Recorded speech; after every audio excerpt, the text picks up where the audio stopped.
New reaction to the White House touting the Obamacare enrollment numbers, and it comes after President Obama said this just 2 days ago. We didn't make a hard sell. We didn't have billions of dollars of commercials like some critics did.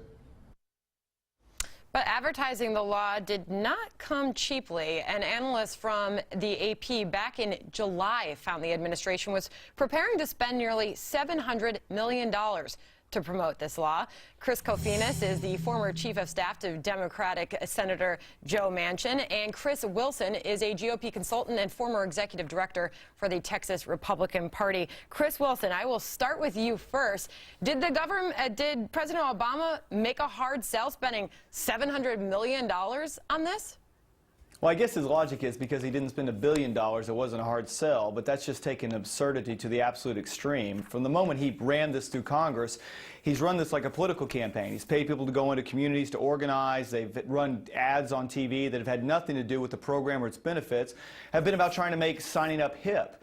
And when you watch the ads they put on, it's just, again, absurdity. And I think to make an argument that they spent more money than Apple spent last year. They spent more money on advertising than Walmart spent last year, and that's not a hard sell. Would anyone argue that this has been better sold than the iPhone or than Walmart as a store? I don't think so. Chris Kofinas, get in here.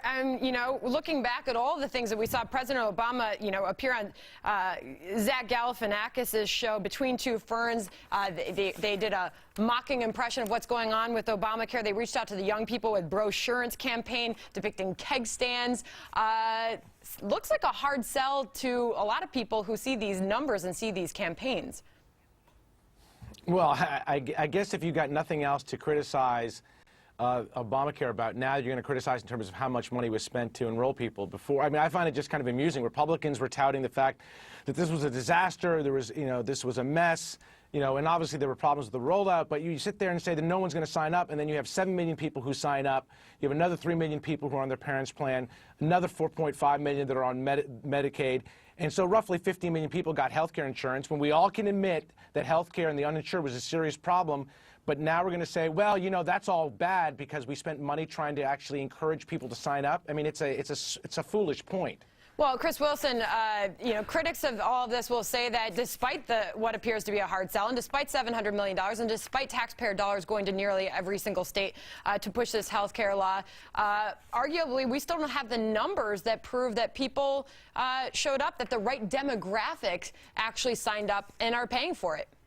Well, that's exactly right. And I will say it is still a disaster. It is still a mess. In fact, if you look at the HHS's own figures, you need 40% of the enrollees to be young and healthy. And at this point, at best, a quarter are. So what does that mean for the long-term effects of this? It means that premiums, I mean, you just had a report that how many people aren't even paying their first month's bill, but premiums are going to double and triple as we get into the second year. Well, how many people will continue making those premiums? And what about for the rest of us that may have a health care plan we like, that may have doctors we like, that end up losing that plan or being unable to see our doctors?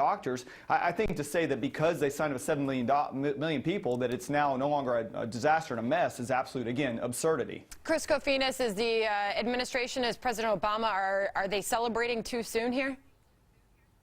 I don't think this is a question of celebrating or not. I mean, I think that here's the problem, I think, for Republicans. They've boxed themselves into a corner on this where they were trying to tout a disaster. Now they're on the defensive and trying to make the argument that 7 million people signing up is somehow now a negative. Now, you could sit there and criticize the law. That's fine. You could sit there and say that there's problems with the law that need to be fixed. I think that's fine as well. But you've got to have an alternative. And the problem that every Republican has, they can criticize it or they can make up stuff that they criticize, but not a single one can come up with a viable alternative or a fix. And that is the problem. Politically, that is just not a sell with the American people. You cannot exploit or try to somehow attack an idea with nothing. We got to leave it there. The two Chris's. Thank you for joining us. There we go. Chris squared. C squared, huh? Right. I see a segment developing here.